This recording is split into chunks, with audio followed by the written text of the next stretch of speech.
اللہ کے محبوب نے نا کل صحابہ کو بٹھا کے کہا، اپنے کل رشتہ داروں کو، اہل قریش کو، کہ میں اللہ کا رسول ہوں تو کون کون میرے ساتھ چلے گا؟ کھانا کھانے سارے آ گئے، جب کہا نا تعاون کون کرے گا تو سب چپ کر گئے، جب کہا نا میں اللہ کا رسول ہوں تو پیچھے کون چلے گا؟ آگے لگ کے چلنا بھی آسان ہوتا ہے، ساتھ مل کے چلنا بھی آسان ہوتا ہے، مشکل ہوتا ہے پیچھے پیچھے چلنا، وہ مشکل ہوتا ہے، وہ نہیں لوگ چل پاتے۔ کون پیچھے چلے گا؟ میں اللہ کا نبی ہوں۔ تو سانپ سونگ گیا، لوگ خاموش ہو گئے۔ تو حضرت علی کہتے ہیں میں چھوٹا تھا، قد بھی میرا چھوٹا تھا، عمر 9 سال تھی، کھجور کھا رہا تھا، کرتا لمبا پہنا تھا۔ جب کوئی نہ بولا تو حضرت علی کہتے ہیں میں نے پوری کھجور بھی نہیں کھائی، ابھی منہ میں تھی، باقی کی میں نے ویسے ہی ساری نکال لی، بعد میں کھا لوں گا، اور وہ کھجور میں نے جیب میں ڈال لی کہ دیر نہ ہو جائے۔ اور آپ فرماتے ہیں میں پنجوں کے بل کھڑا ہو گیا اور میں نے دونوں بازو کھڑے کر کے کہا یا رسول اللہ یہ نہیں نہ بولتے، ابو لہب، عتبہ، عتیبہ، شعبہ، ابو سفیان نہیں نہ بولتے تو نہ بولے، حضور آپ پریشان نہ ہو، انا حافظو کا یا رسول اللہ، انا ناصرو کا یا رسول اللہ، حضور میں ہر دشمن کے مقابلے میں آپ کی حفاظت کروں گا، دین کے ہر کام میں آپ کی مدد کروں گا۔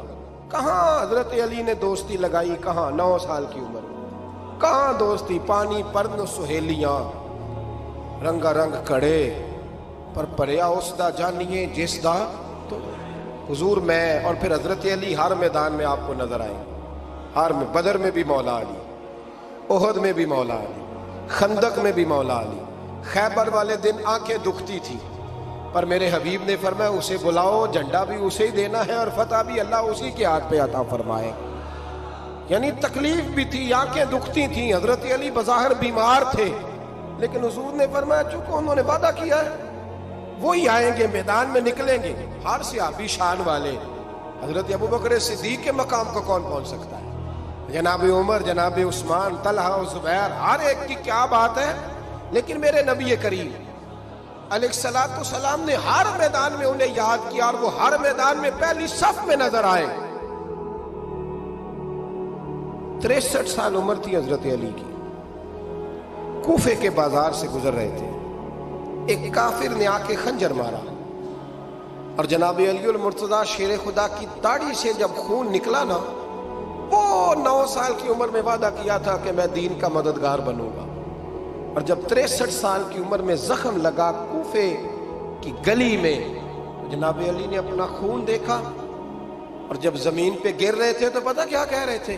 فزت برب الکعبہ، لوگو رب کعبہ کی قسم میں کامیاب ہو گیا، میں نے آج اپنا وعدہ نبھا دیا، لے سجنا اسا توڑ نبھائی، لے سجنا اسا توڑ نبھائی تے جان دتی راہ تیرے، ختم ہو گئی بات، لے او سجنا اسا توڑ نبھائی، عشق لگا سی کھیڈاں کھیڑ دی تے پھر مینوں کھیڈاں بھول گئیاں، میں کجل پایا سی یار دے ویکھنے، پھر وہ دی یاد وچ روندیاں ہی ڈول گئیاں تے حیدر شاہ اس گلی کدے بھی نہ رول دی، پر ہن تے رول دی رول گئیاں تے بلے شاہ دی ہو جانے، سانو اپنی توڑ نبھا لیندے۔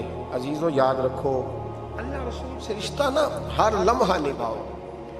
میں نے جمعے والے دن بھی کہا تھا کہ مجھے سمجھ نہیں آتی کہ شب برات کو لوگ رو رو کے دعا مانگتے ہیں، میں نے معراج شریف کی رات زیادہ دعا نہیں منگائی، میں کہتا ہوں کہ اتنا مسلمان ساری رات رو رو کے دعا مانگتا ہے تو سویرے کرپشن تو پھر بھی نہیں ختم ہوتی۔ توبہ کا ترجمہ یہ ہے کہ پچھلے گناہوں پہ شرمندہ ہوں تو آئندہ نہ کرنے کا وعدہ کرتا ہوں، یہ توبہ ہے۔ یہ بولیے آپ دیکھیں نا ہر مسجد میں رش ہے، اللہ کا فضل ہے، ہم تو ویسے چھوٹے لوگ ہیں لیکن الحمدللہ تعالیٰ یہاں بھی کوئی جگہ نہیں بیٹھنے اٹھنے کی، لیکن کیا یہ رسم ہے کہ استغفر اللہ رو رو کے دعا مانگی اور سویرے اسی طرح جھوٹ بولنے کا ارادہ چھوڑا ہی نہیں، فریب چھوڑا ہی نہیں؟ یہ کوئی رسم ہے؟ یہ کوئی ایکٹنگ کرنے آئے ہیں مسجد میں؟ ایک دستک دے رہا ہوں، آپ کو سمجھا رہا ہوں۔ توبہ کا مطلب یہ ہے کہ آج کے بعد جھوٹ نہیں بولوں گا، آج کے بعد غیبت نہیں کروں گا، آج کے بعد حرام نہیں کھاؤں گا، کسی مسلمان کو تکلیف نہیں دوں گا، ماں باپ کو نہیں ستاؤں گا، کسی کی عزت کو نہیں اچھالوں گا، یہ توبہ کا معنی ہے۔ لیکن ساری رات روتے رہے اور سویرے پروگرام یہ ہے کہ دکان پہ جاؤں گا تو جھوٹ بولوں گا، کم ناپوں گا، کم تولوں گا، تو یہ توبہ ہے؟ دیکھیں نا، مجھے پتا چل جائے کہ ایک بندہ میرے سامنے آ کے کھڑا ہوا ہے پر وہ جھوٹا ہے، وہ میری تعریفیں کر رہا ہے پر جھوٹا ہے، مجھے غصہ آئے گا کہ نہیں آئے گا؟ لیکن اللہ رسول کی بارگاہ میں ساری رات رو رو کے ہائے ہائے کرنا، سویرے پھر وہی پروگرام، مانا کوئی نہیں اس کا۔ اپنے آپ کو بدلے، تبدیلی لائے۔ یاد رکھنا، جن بچوں کے لیے آپ دعویٰ کرتے ہیں نا کہ ہم حرام کمائی کما رہے ہیں بچوں کے لیے، ان بچوں کی نا اپنی اپنی زندگی ہوتی ہے، ان پنچھیوں کے اپنے اپنے گھونسلے ہوتے ہیں، یہ بڑی جلدی اپنے اپنے گھونسلوں میں بیٹھ جاتے ہیں۔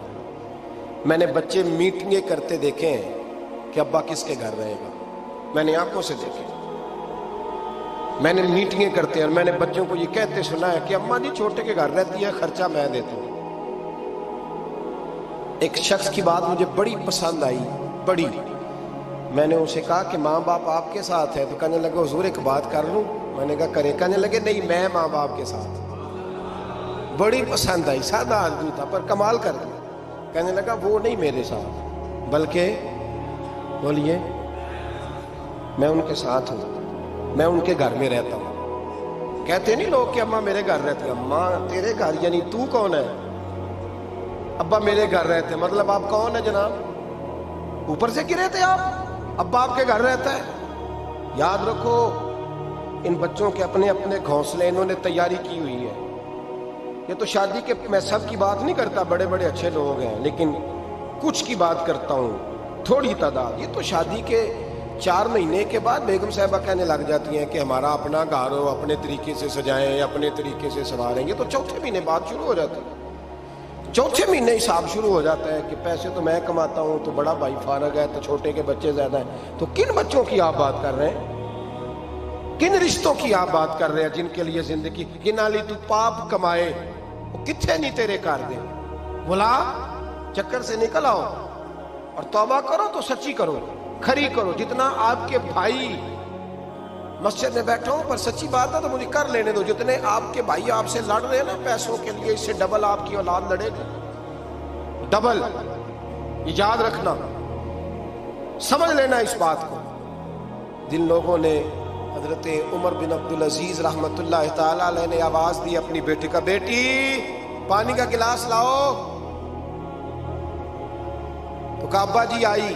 بادشاہ تھے وقت کے عمر بن عبدالعزیز۔ پھر آواز دی بیٹے پانی لاؤ، ابا جی آئی۔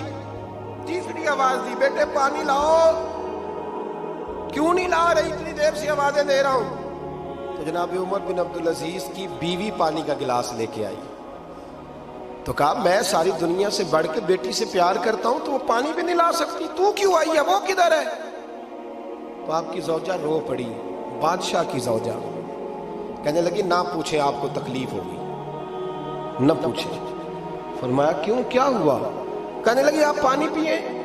کہا بیٹی نافرمان ہو گئی ہے، حالانکہ میں نے سینے پہ رکھ کے اسے پالا ہے۔ تو زوجہ کہنے لگی اصل میں نا بیٹی کے پاس کرتا ایک ہی ہے، تو بیچاری کا پھٹ گیا ہے، آپ نیا تو لے کے دیتے نہیں، تو وہ اگر پھٹے کرتے سے آپ کے سامنے آتی تو اسے شرم آ رہی تھی، تو اندر بیٹھ کے کرتا سی رہی ہے، سل جائے گا تو آ جائے۔ جناب بیٹی کے پاس وہ بھائی بیڈ نہ ہو تو ابا ساری رات روتا رہتا ہے، فریزر نہ ہو تو ابا روتا رہتا ہے، اور کپڑے بھی پورے نہیں۔ جناب عمر بن عبدالعزیز اٹھے اور مصلی بچھایا، سر سجدے میں رکھا، تو کہنے لگے یا اللہ تیرا شکر ہے میرے پاس دولت نہیں تو میرے بچے فتنے میں بھی مبتلا نہیں ہوں، اگر مجھ سے پیار کریں گے تو میری ذات سے کریں گے، میری جیب سے نہیں کریں گے، شکر ہے تیرا۔ واپس آ جائے، چکروں سے نکل آئے۔ اور ایک بات اور، یہ جو جوان کہتے ہیں نا بوڑھے ہو کے مرنا ہے، یہ ان کی غلط فہمی ہے۔ موت تیار کھڑی ہے،